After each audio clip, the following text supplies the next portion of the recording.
Hello class 10th student, आज हम लोग देखेंगे राम लक्ष्मण परशुराम संवाद। ठीक है ना। और राम लक्ष्मण परशुराम संवाद से पहले हम लोग तुलसीदास के विषय में जो है कि देखने का प्रयास करेंगे। तुलसीदास, तो चलिए हम लोग देख लेते हैं। तुलसीदास का जो जन्म है उत्तर प्रदेश के बांदा जिले के राजपुर गांव के सन 1532 में हुआ था। कुछ विद्वान उनका जन्म स्थान सोरो जिला एटा में भी मानते हैं। तुलसी का बचपन बहुत संघर्षपूर्ण था। जीवन के प्रारंभिक वर्षों में ही माता पिता से उनका विच्छोह हो गया। कहा जाता है कि गुरु कृपा से उन्हें राम भक्ति का मार्ग मिला। वे मानव मूल्यों के उपासक कवि थे। राम भक्ति परंपरा में तुलसी का जो योगदान है अतुलनीय है। रामचरितमानस कवि की अनन्य राम भक्ति और उनकी सृजनात्मक कौशल का मनोरम उदाहरण है। उनके राम मानवीय मर्यादाओं और आदर्शों के प्रतीक हैं, जिनके माध्यम से तुलसी ने नीति, संदेह, विनयशील, त्याग जैसी उदात्त आदर्शों को प्रतिष्ठित किया। रामचरितमानस उत्तरी भारत की जनता के बीच बहुत लोकप्रिय है। मानस के अलावा कवितावली, गीतावली, दोहावली, कृष्ण गीतावली, विनय पत्रिका आदि की उनकी प्रमुख रचनाएं हैं। अवधी और ब्रज दोनों भाषाओं में उनका समान अधिकार था। सन 1623 में काशी में उनका देहावसान हुआ। तुलसी ने रामचरितमानस की रचना अवधी में की और विनय पत्रिका तथा कवितावली की रचना ब्रज भाषा में की।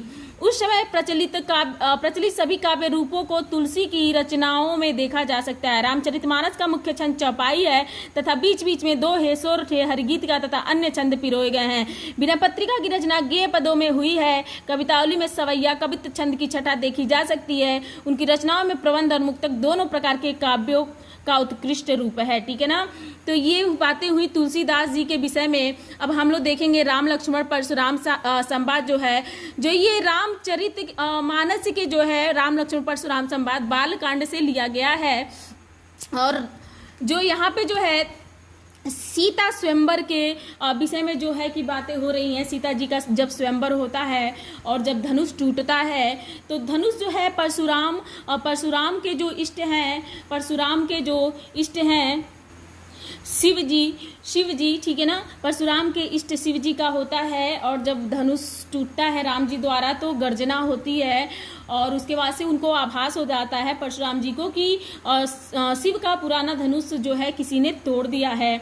और फलता हुआ कहते हैं स्वयंवर में पहुंचते हैं और यहीं पे राम और लक्ष्मण से इनकी जो है बातें होती हैं और ये जो बातें करते हैं, जो संवाद करते हैं, उसी के विषय में यहाँ पे दिया हुआ है, उसी के विषय में यहाँ पे वर्णन किया हुआ है। ठीक है ना। तो हम लोग देखते हैं ध्यान से।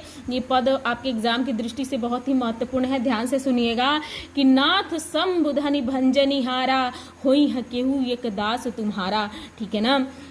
परशुराम जी आते हैं, कहते हैं कौन है किसने इस शिव के धनुष को तोड़ा है। जिसने भी तोड़ा है वह व्यक्ति जो है इस सभा से अलग हो जाए, नहीं तो मेरे हाथों मारा जाएगा। ठीक है ना। लेकिन यहाँ पे जो है जब इस तरह से बातें करते हैं तो राम जी जो है दोनों हाथों को जोड़कर, क्योंकि वह विनम्र स्वभाव के होते हैं, उनके अंदर विनम्रता होती है, और हाथ जोड़कर कहते हैं कि नाथ शंभु धनि भंजनिहारा, हे नाथ शंभु के, शिव के धनुष को, शंभु धनि शिव का धनुष, शिव के धनुष को तोड़ने वाला होई हाँ होगा केऊ कोई एक दास तुम्हारा, आपका ही कोई एक दास होगा। हे नाथ इस शिव के धनुष को तोड़ने वाला आपका ही कोई दास होगा। आयेशु काह कही किन मोही, सुन रिसाई बोले मुन कोई। आयेशु आए हैं तो काह कही किन मोही, क्या आज्ञा देते हैं, क्या कहते हैं। हाथ जोड़कर विनम्रता भरे स्वर में राम जी जो हैं परशुराम से बोलते हैं। फिर सुन रिसाई बोले मुनि को ही, और सुन करके उनकी बातों को रिसाई मतलब गुस्सा हो जाते हैं परशुराम जी। ठीक है ना, गुस्सा हो जाते हैं परशुराम जी और बोलते हैं मुनि को ही, और मतलब क्रोधित होकर, ठीक है ना, को ही मतलब क्रोधित होकर के जो है बोलते हैं और ज्यादा, सेवक सो जो करे सेवकाई, अरि करनी करी करिय लड़ाई। सेवक सो वह होता है, सो मतलब वह जो सेवा का कार्य करता है, और अरि करनी तुम लोगों की करनी ने, तुम्हारी करनी ने, करिय लड़ाई तुम्हें युद्ध का पात्र बनाया है, लड़ाई का पात्र बनाया है, ठीक है ना, तुमसे लड़ाई करना है मुझे, ठीक है ना, मतलब सेवा नहीं लेना है। बहुत ही क्रोधित रहते हैं क्योंकि उनके इष्ट शिव का धनुष टूट चुका होता है। सुनहु राम जेहि शिव धनु तोरा, सहस बाहु सम सो रिपु मोरा। सुनहु राम, सुनो हे राम, जेहि जिसने भी शिव के धनुष को तोड़ा है, सहस बाहु सहस्त्र बाहु राजा सम मतलब समान शो रिपु मोरा, ठीक है ना, मतलब सहस्त्र बाहु राजा के समान शत्रु, ठीक है ना, रिपु मतलब शत्रु, शस्त्र बाहु राजा के समान मेरा शत्रु है। शो बिलगाओ बिहाई समाजा, न त मारे जाइए सब राजा, ठीक है ना, शो मतलब वह, बिलगाओ मतलब अलग, ठीक है ना, इस समाज से, ठीक है ना, वह व्यक्ति इस समाज से अलग हो जाए, न त मारे जाइए सब राजा, नहीं तो यहाँ बैठे सारे राजा जो हैं मारे जाएंगे। सुनी मुनि वचन, सुन के मुनि के वचनों को लखन मुस्काने, ठीक है ना, लखन यानी कि लक्ष्मण जी मुस्कुराने लगते हैं। बोल पर सुधर ही और माने, परशुराम की अपमान के तहत जो है वह जो है बोलते हैं। लक्ष्मण जी जो हैं क्रोधी स्वभाव के होते हैं, राम जी विनम्र स्वभाव के होते हैं और विनम्रता से बात करते हैं, लेकिन उनकी बातों को, परशुराम जी की बातों को, क्रोध भरी बातों को सुन करके लक्ष्मण जी भी क्रोध भरी बातें जो हैं करना शुरू कर देते हैं, क्योंकि इनका भी क्रोध बहुत ही तेज होता है, ठीक है ना। कहते हैं बहु धनु ही तोरी लरिकाई, कबहु न अशे ऋष किन्हीं गोसाई, ठीक है ना, बहुत धनु ही धनुष तोरी लरिकाई, बचपन में कबहू कभी भी न अशी, कभी भी अशी ऋषि, कभी भी जो है किसी ने भी इतना क्रोध किन्हीं गोसाई, किसी कारण से नहीं किया। यही धनु, इस धनुष पर, ठीक है ना, यही धनु पर ममता किस प्रकार से आपकी ममता है के ही है तू, ठीक है ना, इस धनुष पर, इस पुराने धनुष पर आपकी किस प्रकार से ममता है। सुन रिसाई कह भृंगकुल केतु, ठीक है, इतना सुनकर के जो भृंगकुल के केतु हैं, भृंगकुल के पताका परशुराम के नाम से जाने जाते हैं, ठीक है ना, क्योंकि ये भृगुवंशी थे, भृगुवंश में इनका जन्म हुआ था, ठीक है ना, तो सुन करके जो भृगुकुल के पताका हैं अत्यंत क्रोधित और हो जाते हैं।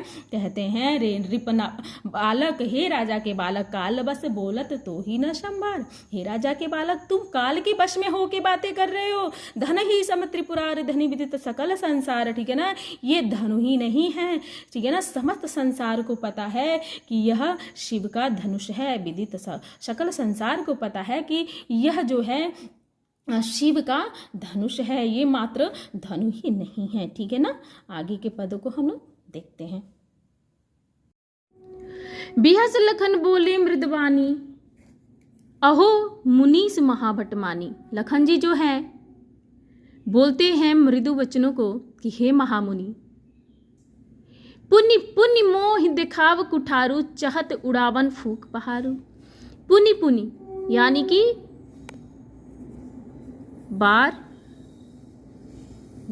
ठीक है ना, मोहि मुझे, दिखाव कुठारू, मुझे कुठार को दिखा रहे हैं, फरसे को दिखा रहे हैं, ठीक है ना, चाहते हैं, उड़ावन उड़ाना, फूक पहाड़ू, फूक से पहाड़, ठीक है ना। हे महामुनि, बार बार मुझे कुठार को दिखा रहे हैं और आप जो है फूक से पहाड़ को उड़ाना चाहते हैं। यहाँ कुम्हड़ बतिया कोई नहीं, ठीक है ना, यहाँ कोई कुम्हड़े का बतिया नहीं है, कच्चा फल नहीं है, कद्दू का फल, ठीक है ना, कुम्हड़े के बतिये से कद्दू का फल या कच्चा फल, जे तर्जनी देख ही मर जाए, जो आपकी तर्जनी उंगली को देखने के पश्चात मर जाए। देखी कुठार सरासन बाना, मैं कछु कहा सहित अभिमाना, ठीक है ना, कुठार और धनुष बाण को देखकर मैंने कुछ अभिमान सहित कहा था, ठीक है ना, आपके कुठार और धनुष बाण को देखकर मैंने अभिमान सहित कुछ कहा था। भृंग सुत समझ जनेऊ बिलो की, जो कछु कहो सहोरिसरो की। भृंग सुत, ठीक है ना, भृंगवंशी समझकर जनेब लेके आपके जनेब को देख करके, ठीक है ना, यज्ञोपवीत को देख करके, ठीक है ना, यज्ञोपवीत को देख करके जो कुछ कहूँ, जो कुछ आप कह रहे हैं सहोर इसरो की, मैं कहते हैं क्रोध में अपने गुस्से को रोक ले रहा हूँ।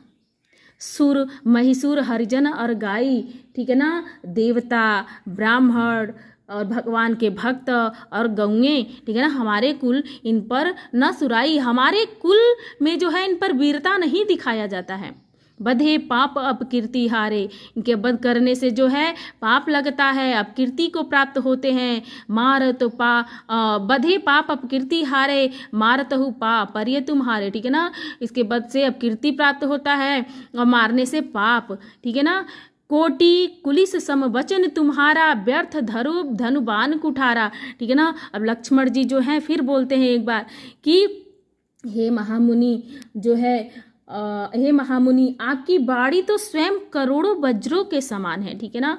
कोटि मतलब करोड़ वज्रों के समान है, कुलिस करोड़ वज्रों के समान है, व्यर्थ में आप धनुष बाण और कुठार को धारण कर रहे हैं, ठीक है ना। आपकी बाड़ी से ही आप कितने लोगों को मार दें, ठीक है, इस तरह के वचनों को बोलते हैं। और जो बिलो की अनुचित कहो क्षमा महामुनि धीर, ठीक है ना, जो मतलब आपको देख करके अनुचित कहा अगर मैंने कहा हो तो क्षमा हूँ महामुनि धीर, हे महामुनि मुझे क्षमा कर दीजिए। लक्ष्मण जी माफ़ी भी मांगते हैं। सुन सरोस भृगुवंश मणि, बोले गिरा गंभीर, और उनकी वचनों को सुन करके भृगुवंश मणि मतलब परशुराम जी फिर से जो है उनकी बातों पे नाराज़ हो जाते हैं और बहुत ही गंभीर स्वर में उनसे बोलते हैं।